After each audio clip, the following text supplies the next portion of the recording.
आज हम इग्नू का एक सब्जेक्ट कोड BPCG172 जिसका नाम युवा जेंडर एंड आइडेंटिटी है उसको हम पढ़ने जा रहे हैं, जिसका एग्ज़ाम हाल ही में 26 जुलाई 2022 को होने वाला है। तो ये एकदम ऐसे नोट्स हैं कि आप इनको पढ़ लोगे तो आप अच्छे नंबर्स ला सकते हो। यूनिट फर्स्ट है हमारी युवा अवधारणा एवं पहचान। इसके अंदर मैंने एकदम पॉइंट टू पॉइंट बातें लिखी हैं, आप इसको अपनी कॉपी में लिखकर नोट्स भी बना सकते हैं। फ्रांस कोफका, यहाँ से हम स्टार्ट करते हैं। ये एक सोशोलॉजिस्ट थे जिन्होंने कहा है कि युवा खुश है क्योंकि उसके पास सुंदरता को देखने की क्षमता है। जिस किसी के पास भी सुंदरता को देखने की क्षमता होती है वह कभी बूढ़ा नहीं होता। इसका मतलब तो आप सभी जान ही गए होंगे। इन्होंने कितनी प्यारी सी बात कही है कि युवा जब तक खुश है वो अपनी सुंदरता को देख सकता है। जब युवा दुखी होता है तो अपने आसपास के अच्छी चीज़ों को देखता है नहीं, वो सिर्फ नेगेटिविटी को देखता है। नेक्स्ट है युवावस्था जीवन काल। इस टॉपिक के अंदर हम सबसे पहले विकास के बारे में जानेंगे कि विकास क्या होता है। जैसे कि आप अपनी पिछली क्लासेस में पढ़ के आ चुके हो कि जो विकास और वृद्धि है दोनों में फ़र्क होता है। जो वृद्धि होती है वो जीवन पर्यंत तक नहीं चलती है, वो एक समय पे आके रुक जाती है। परंतु इसके विपरीत अगर हम विकास को देखें तो वह एक गतिशील चरण है। एक गतिशील चरण के साथ साथ ही वो जीवन पर्यंत तक चलता है, यानी कि जब हम गर्भ में होते हैं अपनी माता पिता के, तब से लेकर वो पूरी लाइफ टाइम तक चलता है जब तक कि हम मर नहीं जाते हैं। नेक्स्ट है भविष्य का प्रतिनिधित्व। यदि कोई इंसान आगे बढ़ना चाहता है तो भविष्य का प्रतिनिधित्व उसको करना ही पड़ेगा, यानी कि अपने भविष्य के बारे में जांचना पड़ेगा, क्या करना है सोचना पड़ेगा, आगे की प्लानिंग्स करनी पड़ेंगी। इनकी ऊर्जा और क्षमता का दोहन किए बिना प्रगतित्व विकास नहीं, यानी कि जब तक हम विकास के लिए अपनी ऊर्जा अपनी क्षमता को नहीं लगाएंगे किसी काम में, जब तक हम उस चीज़ में विकास नहीं कर सकते हैं। जैसे आप लोग भी अभी पढ़ रहे हो, अगर आप अपनी पूरी क्षमता से पढ़ोगे तो आप अपने एग्ज़ाम में बहुत अच्छी लाइनें लिख कर आओगे और आपको अच्छे मार्क्स मिलेंगे। जबकि यदि आप नहीं लिखोगे तो लाइनें तो आप बनाकर लिख सकते हो, बट क्या वो कंटेंट आएगा जो आप चाहते हो। नेक्स्ट है अवस्था। ऊर्जा, उत्साह, आशा, सीखने के लिए खुलापन, प्रेरणा, रचनात्मकता, ये सब चीज़ें विकास के अंदर की अवस्था ही है।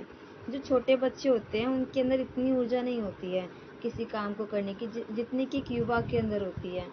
युवा के मन में उत्साह होता है किसी कार्य को लेकर। जब कोई युवा 12वीं पास करता है तो उसके बाद वह सोचता है कि उसको आगे क्या करना है, कौन सा कोर्स करना है, अपनी फेवरेट चीज़ में अपने इंटरेस्ट में आगे बढ़ना है। उसको आशा होती है कि मैं सफल होऊंगा।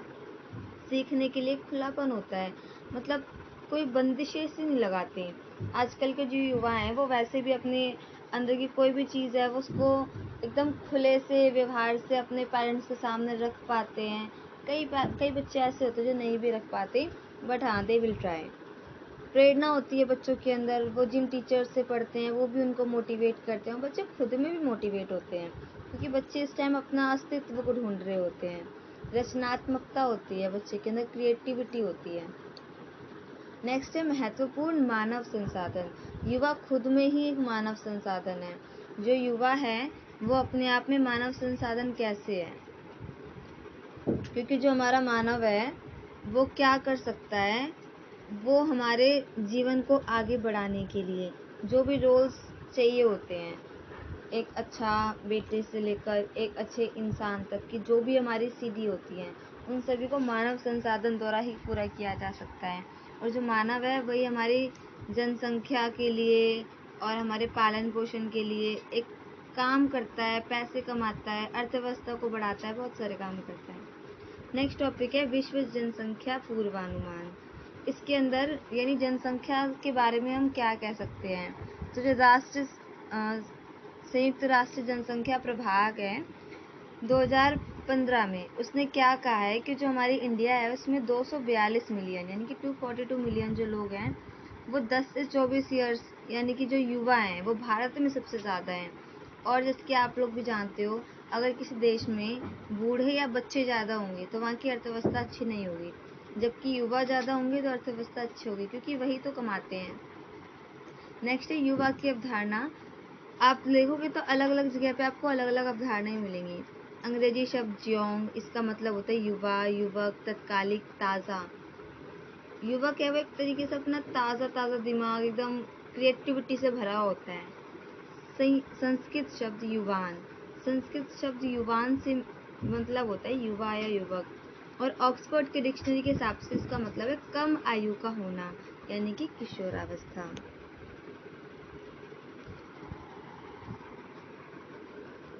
नेक्स्ट है युवावस्था को परिवर्तन का दौर भी कहा जाता है, क्योंकि अगर किसी समाज के अंदर हमें परिवर्तन लाना है तो वो परिवर्तन इसी एज से शुरू हो जाता है जो बच्चे की युवावस्था होती है। संयुक्त राष्ट्र ने इसे 15 से 24 ईयर्स को युवा मानते हैं। इसमें एक थोड़ी सी मतभेद है एज को लेकर, किसी जगह पे किसी एज को युवा मानते हैं, किसी एज पे किसी एज को युवा मानते हैं। आप इसी वीडियो में आगे देखोगे कि अलग अलग जगह पे कब हम बच्चे को मैच्योर बता सकते हैं। जो हमारे WN है, UN है, 15 से 24 साल तक के बच्चों को युवा मानते हैं, और जो हमारा भारत है वो भी 15 से 24 साल तक के लोगों को युवा मानता है।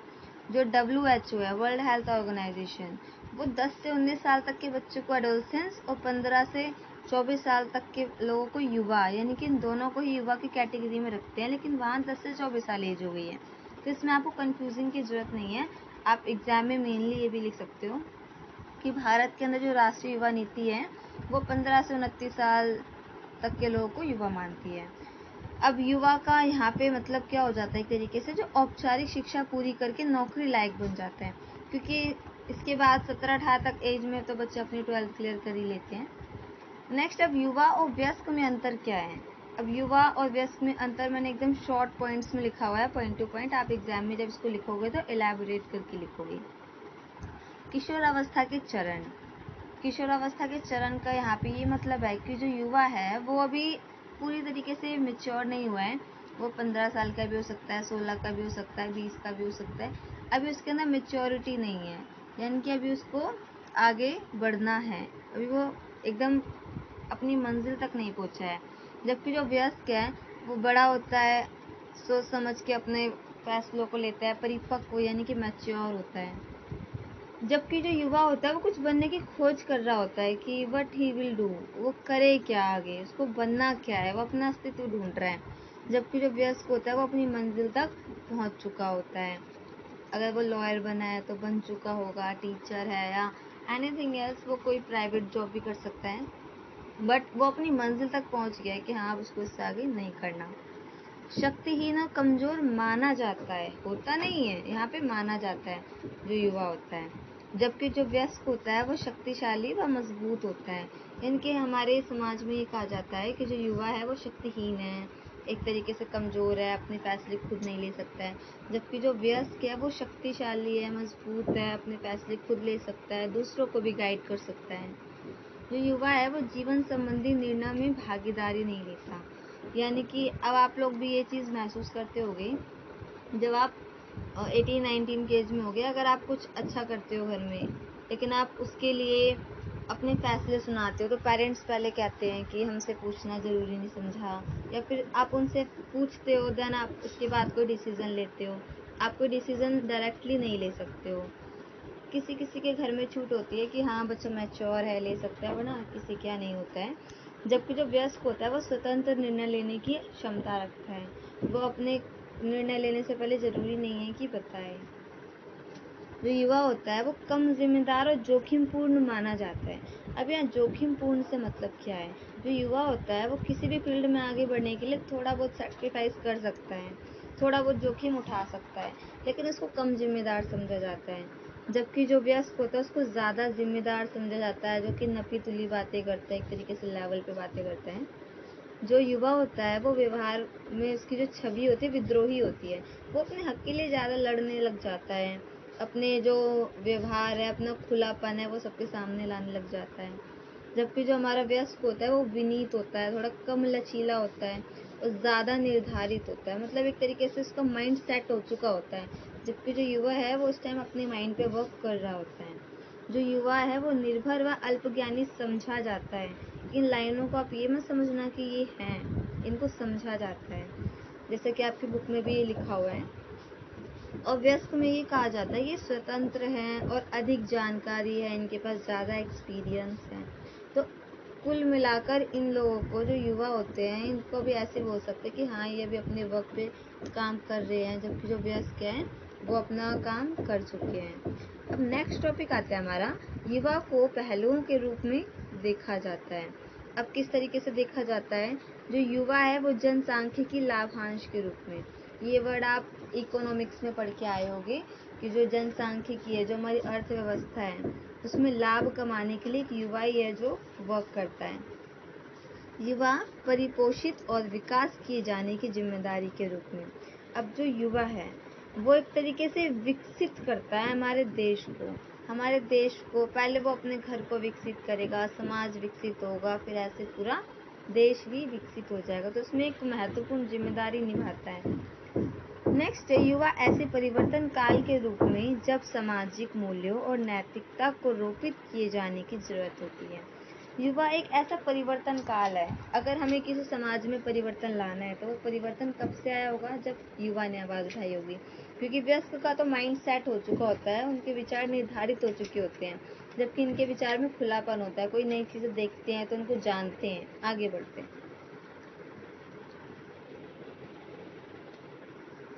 नेक्स्ट है, युवा परिवर्तन के प्रतिनिधित्व के रूप में। अब सेम पॉइंट है पहले जैसा, बट आपको वर्ड्स से खेलना आना चाहिए। अगर आप वर्ड्स से खेलना सीख जाओगे तो आप आराम से अपने आंसर्स को लिख सकते हो। अब परिवर्तन के प्रतिनिधि के रूप में का मतलब क्या हो गया कि जो युवा है वो परिवर्तन के लिए कैंडिडेट की तरह है। अब वो स्टार्ट होगा, कोई अच्छी चीज़ आगे लेकर आएगा, उसके साथ और लोग जुड़ेंगे, फिर समाज में परिवर्तन आएगा। युवा अवयस्क के रूप में, अब जो युवा है वो व्यस्क तो है नहीं, बड़ा तो है नहीं, अवयस्क है, तो वो अवयस्क के रूप में भी समझा जाता है। नेक्स्ट है, युवा जोखिमपूर्ण व्यवहार के रूप में। जो पॉइंट्स आपने ऊपर लिखे हैं आप उनको भी यहाँ पर लिख सकते हो। एक जोखिमपूर्ण व्यवहार है, वो किसी भी चीज़ के लिए अपने आप में, किसी भी बिजनेस को स्टार्ट करना है तो जोखिम लेने की सोच सकता है, जबकि जो वयस्क है वो थोड़ा बहुत कतराते हैं। हालांकि वो भी अपना बिजनेस स्टार्ट करते हैं, बट वो थोड़ा बहुत कतराते हैं ज़्यादा लॉस होने के चक्कर में। युवा समस्या के रूप में, अब युवा समस्या कैसे है? युवा के अंदर आजकल आप देख रहे होंगे कि बहुत ज़्यादा लड़ाई टाइप का, मर्डर टाइप का, गुस्सा, क्रोश, एग्रेसिवनेस, ये सब कुछ ज़्यादा ही बढ़ता जा रहा है। तो वो एक तरीके से समस्या भी होती जा रही है, क्योंकि जो युवा है वो ही हमारे देश को आगे बढ़ाने में सहयोग करता है। नेक्स्ट टॉपिक है हमारा, सामाजिक, सांस्कृतिक, आर्थिक और कानूनी पहलुओं के संदर्भ में युवा का अर्थ। अब ये एज इट इज़ क्वेश्चन आता है एग्जाम के पॉइंट ऑफ व्यू से, बहुत इंपॉर्टेंट क्वेश्चन है। युवा केवल उम्र से संबंधित प्रक्रिया या चरण नहीं है। आप इस बात को समझो कि जो युवा है इसका मतलब हम सिर्फ एज से डिनोट नहीं करेंगे या फिर किसी स्टेप बाय स्टेप लेवल से डिनोट नहीं करेंगे। यह सामाजिक और सांस्कृतिक प्रभावों द्वारा एक सतत निर्माण भी है। अब आप इस वर्ड को समझना, सतत निर्माण। सतत निर्माण का मतलब है कि जो हमने सामाजिक और सांस्कृतिक परिवर्तन करेंगे, जो प्रभाव आएंगे वो आगे तक रहने वाले। ये नहीं कि आज हमने कोई परिवर्तन किया कल वो बदल जाएगा, तो वो परिवर्तन नहीं होगा, वो एक टेम्पररी चेंज होगा।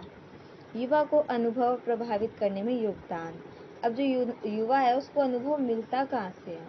तो सबसे पहले युवा को अनुभव परिवार से मिलता है। परिवार में उसके अंदर अनुभव दिए जाते हैं, बहुत सारी चीज़ें वो अपने परिवार में देखता है। वैश्वीकरण, वैश्वीकरण से उसको कैसे एक तरीके से अनुभव मिलेगा? तो आप सब जानते हैं कि वैश्वीकरण हमारे देश के लिए कितना ज़्यादा इम्पॉर्टेंट था।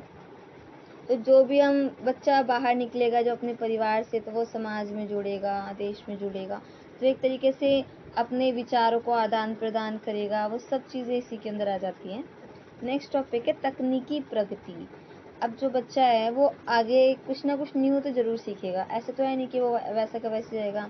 तो जब युवा कोई नई चीज़ सीखता है, अपनी तकनीकों के अंदर प्रगति करता है, एक स्टेप से नेक्स्ट स्टेप पे जाता है, तो वो इस चीज़ से भी अनुभव लेता है।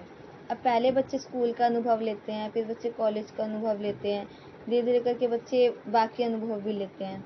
रोजगार की संभावनाएं, अब जो युवा है उनको रोजगार मिल सकता है, क्योंकि वो 14 से तो ज़्यादा के ही होते हैं, तो एक तरीके से रोजगार की संभावनाएं भी इसके अंदर आ जाती हैं। ये चारों पॉइंट बहुत इंपॉर्टेंट हैं। नेक्स्ट है दुनिया में सांस्कृतिक परिप्रेक्ष्य। अब ये वर्ड देख के डरना नहीं है, बहुत इजी वर्ड है। युवा मनोविज्ञान की मान्यताएं विकासात्मक मनोविज्ञान में वर्णित सामान्यतः विकास के सार्वभौमिक चरणों से लिया गया है। अब इस वर्ड को समझो। जो युवा है उसका मनोविज्ञान यानी कि जो उसका कॉग्निटिव है, जो उसका दिमाग है, उसके अंदर जो भी मान्यताएं उसने ले रखी हैं। अब आजकल के युवा हैं पुरानी चीज़ों को ज़्यादा नहीं मानते हैं, या कुछ युवा हैं जो मानते भी हैं, तो वो उनकी अपनी अपनी मान्यताएं हैं। विकासात्मक मनोविज्ञान, जो उनका विकास है हुआ है, उनका साइकोलॉजिकल जो उनका दिमाग से वो उन चीज़ों ने आगे बढ़ाया है, उसके अंदर जो भी विकास के लिए जो चरण लिए जाते हैं ना, वो हमारे इसमें आता है। आप इसको नॉर्मल ऐसे भी समझ सकते हो कि जो कोई भी युवा है वो अपने समाज से, संस्कृति से क्या क्या चीज़ें सीखता है। नेक्स्ट है ब्रोमफेन-वेनर। इन्होंने एक कथन, एक सिद्धांत दिया था पारिस्थितिकीय यानी कि इकोलॉजिकल परिप्रेक्ष्य, बहुत इंपॉर्टेंट है, इसको भी आप आगे देखना। तो इस सिद्धांत के अनुसार विकास कई तंत्रों में परिलक्षित होता है। ये मोस्ट इम्पॉर्टेंट है, ये वाला क्वेश्चन आता ही आता है। इस क्वेश्चन के अंदर आप देखोगे कि विकास जो है उसके कितने तरीके के तंत्र हैं। तो यहाँ पे आप देख सकते हो कि 5 तंत्र हैं: माइक्रोतंत्र, मेसोतंत्र, एक्सोतंत्र, मैक्रोतंत्र और क्रोनोतंत्र, जिसको माइक्रो सिस्टम, मेसो सिस्टम, एक्सो सिस्टम, मैक्रो सिस्टम और क्रोनो सिस्टम कहते हैं। स्वयं परिवार, स्कूल, आस पड़ोस, हम उम्र से अनुभव जो हमें मिलता है वो सब किस में आ जाता है? माइक्रोतंत्र। मैंने बहुत छोटे पॉइंट्स लिखे हुए हैं क्योंकि ये नोट्स हैं। अब जब आप इसको नोट्स में लिखो तो ऐसे भी लिख सकते हो, बट एग्जाम में आप इसको एलैबोरेट करके ही लिखोगे। माइक्रोतंत्र के अंदर वो सारे एक्सपीरियंस, वो सारे अनुभव आएंगे जो हम अपनी लाइफ में स्टार्टिंग में सीखते हैं, अपने परिवार से, स्कूल से, आस पड़ोस से। जो मेसो सिस्टम है, मेसो तंत्र है, उसके अंदर हम ये देखते हैं कि जो जितने भी हमने अभी तक के अनुभव लिए वो आपस में अंतर संबंध होते हैं। अगर बच्चा परिवार में नहीं रहता तो वो स्कूल में क्या वो अपने आप को ढाल पाता, या जो वो चीज़ स्कूल से सीखता है वो अपने परिवार में, समाज में लागू नहीं करता। वो किसी दूसरे ग्रह पे तो नहीं जाता ना उन चीज़ों को बताने के लिए। वो चीज़ें सीखता है इसलिए ताकि वो समाज में रह के उन चीज़ों को आगे बढ़ा पाए, अपने समाज के प्रति अच्छी भावना लेकर आ पाए। नेक्स्ट है हमारा एक्सोतंत्र। अब एक्सोतंत्र या एग्जिस्ट की तरह आपको ये वर्ड लग रहा होगा। इसका मतलब क्या है? ऐसे अंतर संबंध जिसमें सक्रिय भूमिका नहीं होती है। जैसे कि आप लोगों ने कई बार देखा होगा, आपको एक एग्जाम्पल से बताती हूँ। हमसे बड़े हमें सजेस्ट करते हैं कि आपको ये कोर्स करना चाहिए, आपको इस फील्ड में जाना चाहिए और इस फील्ड में नहीं जाना चाहिए। वो यूँ क्यों कहते हैं कि इस फील्ड में नहीं जाना चाहिए? वो आपको अपने क्या बताएंगे? अनुभव बताएंगे, किस फील्ड में ऐसा होता है, इस फील्ड में ऐसा होता है। तो यानी कि वो अपने अनुभव बताते हैं। कई बार पेरेंट्स भी कि बेटा आप अपनी लाइफ में ये काम मत करना। वो पढ़ाई के लिए हमें क्यों फोर्स करते हैं? क्योंकि कई बार वो अपने अनुभव बताते हैं कि हाँ, जिनके पेरेंट्स पढ़े हैं तो पढ़ने से क्या प्रॉफिट है और ना पढ़ने से क्या लॉस है। तो हम उस चीज़ से गुजरे नहीं हैं, बट वो चीज़ें हमारे पेरेंट्स हमें बता रहे हैं अनुभव से। नेक्स्ट है मैक्रो सिस्टम। अब मैक्रो सिस्टम यानी मैक्रो तंत्र में हमें क्या पता लगता है?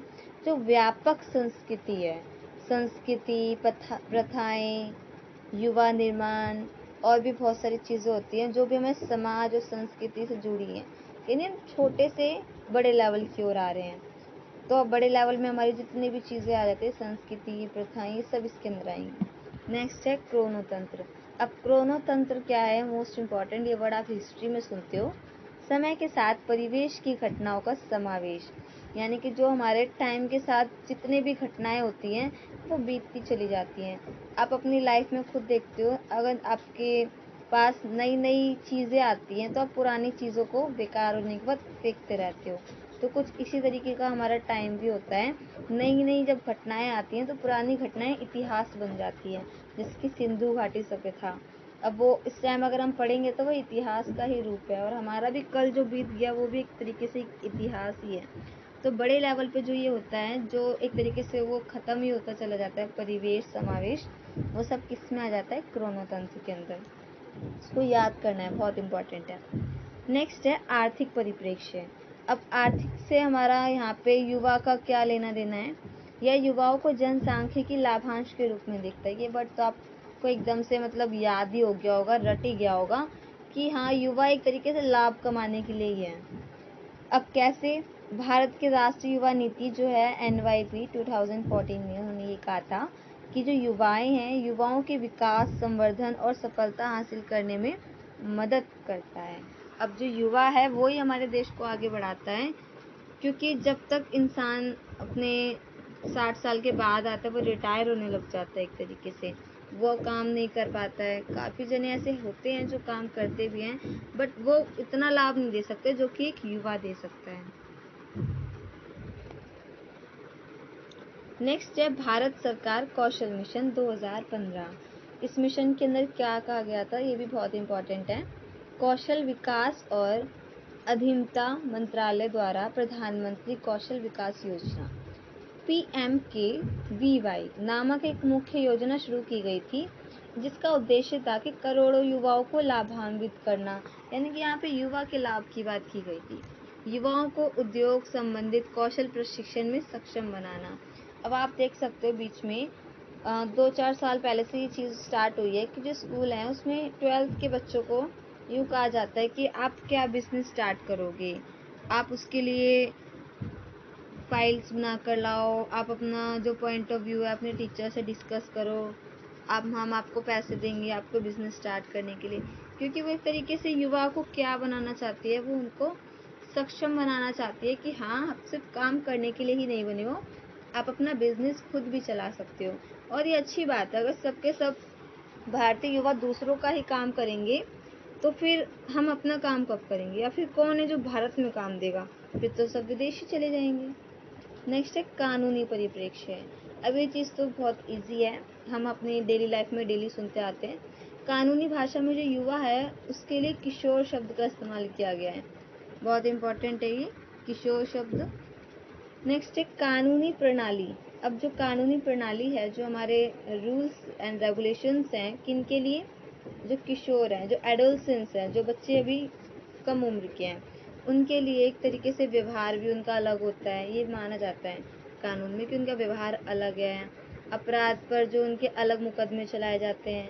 अब आपने सुना होगा कि जो छोटे बच्चे हैं अगर वो किसी का मर्डर भी कर देते हैं तो उनको सुधार गृह में भेजा जाता है, ना कि जेल में। तो उनके लिए अलग अलग कानून भी हैं, अलग अलग सज़ा के तरीके भी हैं। बट अब प्रेजेंट टाइम में क्या कर दिया गया है, 16 से 18 साल के जो भी युवा हैं, अगर वो कोई गलत काम करते हैं, मर्डर वगैरह के केस वगैरह में पकड़े जाते हैं, तो उनके लिए भी सेम मुकदमा चलाया जाएगा जो कि 18 साल के बाद के लोगों के लिए चलाया जाता है। अब भारत में जो 18 वर्ष से कम उम्र की आयु है उनको किशोर कहा जाता है। ऐसी अलग अलग जो स्टेट्स हैं, अलग अलग जो देश हैं, कंट्रीज़ हैं, उनमें अलग अलग एज है, तो हम वो पढ़ेंगे। बहुत इंटरेस्टिंग है ये। जो सिंगापुर है उसमें 16 साल और इससे कम के लोगों को किशोर कहा जाता है, यानी मैच्योर कहा जाता है। जबकि जो हमारा कनाडा है उसमें 12 वर्ष, इंग्लैंड में 10 वर्ष, इटली में 14 वर्ष, बेल्जियम में 18 वर्ष, श्रीलंका में 8 वर्ष और पाकिस्तान में तो 7 वर्ष कहा जाता है। जो श्रीलंका है वहाँ 16 से 18 साल के युवाओं को वयस्क कहा जाता है, वो इतनी सी एज में वयस्क हो जाते हैं। और जो किशोर न्यायालय अधिनियम 2015 है, इसके अंदर यही बात है जो मैंने अभी आपको बताई थी कि 16 से 18 साल के जो भी युवा होते हैं उनके लिए सेम सज़ा होती है।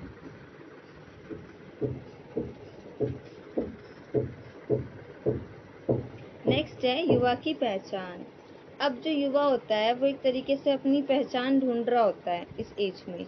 जब वो वयस्क होता है जब तक उसको पहचान मिल जाती है।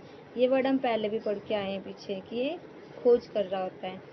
तो पहचान का संप्रत्यय, संप्रत्यय का मतलब होता है concept. What is the meaning of identity, and उसकी परिभाषा बतानी है हमें, डेफिनेशन बतानी है।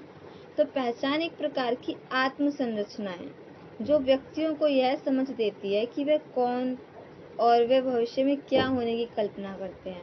अब आप लोग ये चीज़ तो जानते ही हो कि जो 12th क्लास तक के बच्चे या फिर एज में बोले तो 17-18 साल के बच्चे वो यही जांच रहे होते हैं कि हम कौन है, हमें आगे बनना क्या है, एक्चुअली में हम किस वे में जा रहे हैं, हमारा गोल क्या है, देन ये उनका टारगेट होता है। जेम्स मॉर्से के अनुसार ये कहा गया है कि पहचान एक आंतरिक स्वनिर्मित किसी की ज़रूरतों, अभिप्रेरणाओं, क्षमताओं, विश्वासों और आत्मधारणाओं की निरंतर प्रक्रिया है। बहुत ही अच्छी बात कही है उन्होंने कि पहचान क्या है, हम अपने आप बनाते हैं ज़रूरतों से, अभिप्रेरणा से, क्षमता से, विश्वास से। ये सब चीज़ें एक निरंतर प्रक्रिया के अंदर आती हैं। पहचान गतिशील है, इसमें तो कोई दो राह ही नहीं है। नए तत्वों के जुड़ने और पुराने के छूटने के साथ यह बदलती और विकसित होती है। पहचान के सिद्धांत, अब इसके सिद्धांत क्या हैं?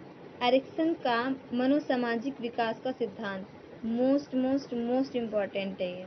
एरिक्सन ने क्या कहा था? एक साइकोलॉजिस्ट थे ये। इन्होंने कहा है कि जो व्यक्तित्व है, व्यक्तित्व निर्माण में जो मनोवैज्ञानिक, सामाजिक, ऐतिहासिक, विकासात्मक कारण, इन तीनों के संपर्क से ही विकास आगे बढ़ता है। अब जो इन्होंने कुछ चरण पर जोर दिया है वो हम चरण पढ़ेंगे। इन्होंने कहा है कि पहचान और पहचान संग्राम, उसमें इन्होंने ये कहा है कि जो हमारी किशोर अवस्था है, जो भी एडोलसेंस है, वो सारी एज के जितने भी हमारे क्राइसिस होते हैं सब इसके अंदर आ जाते हैं। जो किशोर अवस्था है वो अपने आइडेंटिटी को खोजने लगता है कि वो है कौन, बट वो इस टाइम पे कंफ्यूजन में भी होता है। बहुत ही कम बच्चे होते हैं जिन्होंने अपना गोल सेट कर रखा होता है, वरना 12th के बाद कई बच्चे यही सोचने में कई साल वेस्ट कर देते हैं कि उनका गोल क्या है। और उन्होंने अंतरता बनाम अलगाव, यानी कि 6th लेवल में ये कहा गया है कि जो अनुभव है, रिश्ते बनाने हैं, वो सब इसके अंदर आ जाता है। क्योंकि इसके अंदर हम क्या पढ़ते हैं एक्चुअली में पहचान बनाने में, जब बच्चा छोटा होता है, युवा जब कम एज में होता है, तो उसकी पहचान अभी इतनी नहीं बनी होती है, ना ही उसकी जो एक तरीके से हम ये कह सकते हैं उसको रिश्ते बनाने की समझ होती है। जबकि जो अनुभवी व्यक्ति होता है उनके बीच प्यार होता है, संबंध होते हैं, रिश्ते नाते होते हैं, वो उन चीज़ों को समझते हैं। तो ये सारे अनुभव हमारे छठे चरण में आते हैं। एरिक्सन ने 1968 में एक प्रसिद्ध शोध किया था जिसका नाम था पहचान में युवा और संकट, आइडेंटिटी, यूथ एंड क्राइसिस। इसके अंदर उन्होंने क्या बताया था? सामाजिक सांस्कृतिक कारक पालन पोषण पहचान निर्मित में सहायक है। जो हमारी संस्कृति है, सामाजिक पालन पोषण में ये जितनी भी चीज़ें होती है ना, जो भी चीज़ें एक व्यक्ति की पहचान बनाती है, वो सब चीज़ें इसके अंदर आ जाती हैं। अब बच्चे को जैसे हम सामाजिक व्यवहार देंगे, जैसे उसे घर में कहा जाता होगा, बोला जाता होगा, बच्चा भी वैसे ही लैंग्वेज सीखेगा। आप आज देख सकते हो कि प्रेजेंट में जिस घर में बच्चे आप करके बोलते हैं आपस में, बड़ों से, छोटों से, तो बच्चे भी वैसे ही बोलते हैं। और जिस फैमिली में गाली गलौज करते हैं तो बच्चे भी वही चीज़ें सीखते हैं। नेक्स्ट है जेम्स मॉर्मियर की पहचान व स्थिति का सिद्धांत। सिर्फ दो ही सिद्धांत है, दोनों बहुत इंपॉर्टेंट हैं एग्जाम के पॉइंट ऑफ व्यू से भी और वैसे भी। एरिक्सन के बुनियादी आधार पर इन्होंने ये बनाया था जेम्स मॉर्मियर ने सिद्धांत।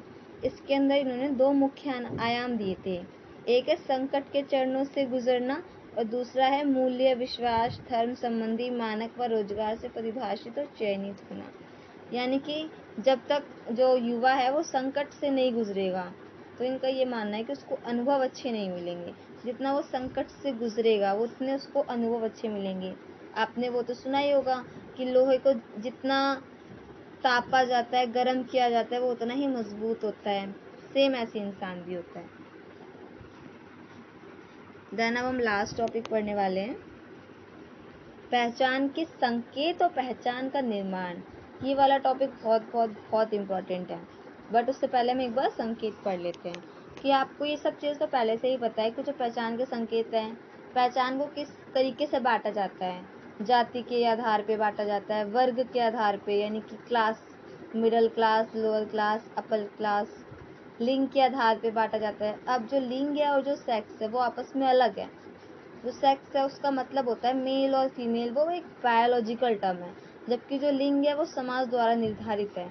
इसमें ये कहा जाता है कि अगर कोई घर का काम करने वाला है तो वो लड़की होगी, या बाहर जाके कमाने के लिए वो लड़का होगा, लड़कों के ये काम, लड़कियों के वो काम।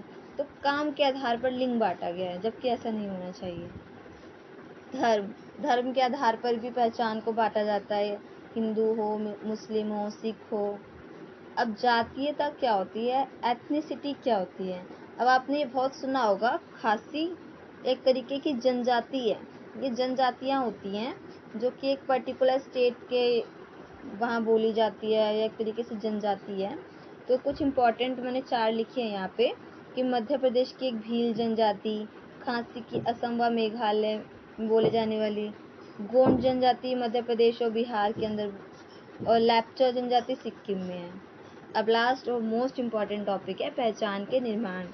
4 तरीके की पहचान होती है: वर्जित पहचान, बिखरी पहचान, अधिस्थगन पहचान और अर्जित पहचान। हम ये कह सकते हैं कि वर्जित से अर्जित की ओर जा रहे हैं हम। जब हमारी कोई पहचान नहीं होती, वी आर ब्लैंक, तो वो है हमारी वर्जित पहचान। बिखरी पहचान के अंदर क्या होता है, हमारा कोई गोल सेट नहीं होता है, जो हो रहा है लाइफ में सब ठीक है, इस टाइप की जो थिंकिंग युवाओं के अंदर होती है वो उनकी बिखरी पहचान होती है। लेकिन जब अधिस्थगन पहचान का मतलब है जब उनका थोड़ा सा, हम यूँ कह सकते हैं, आँख खुल गई, तो अब वो क्या करते हैं, अपना गोल सेट कर रहे होते हैं, प्लानिंग कर रहे होते हैं एक तरीके से, वो होती है उनकी अधिस्थगन पहचान। और अर्जित पहचान है बस वो अब लग गए अपनी मंजिल पे जाने के लिए, तो वो हमारी हो जाएगी अर्जित पहचान। तो ये चारों पहचान थी, ऐसे इनके निर्माण होते हैं। Thank you. अगर आपको मेरा वीडियो पसंद आया हो तो आप मुझे लाइक सब्सक्राइब कर सकते हो, और आगे की वीडियोस के लिए आप कमेंट करोगे देन मैं बना दूँगी। Thank you.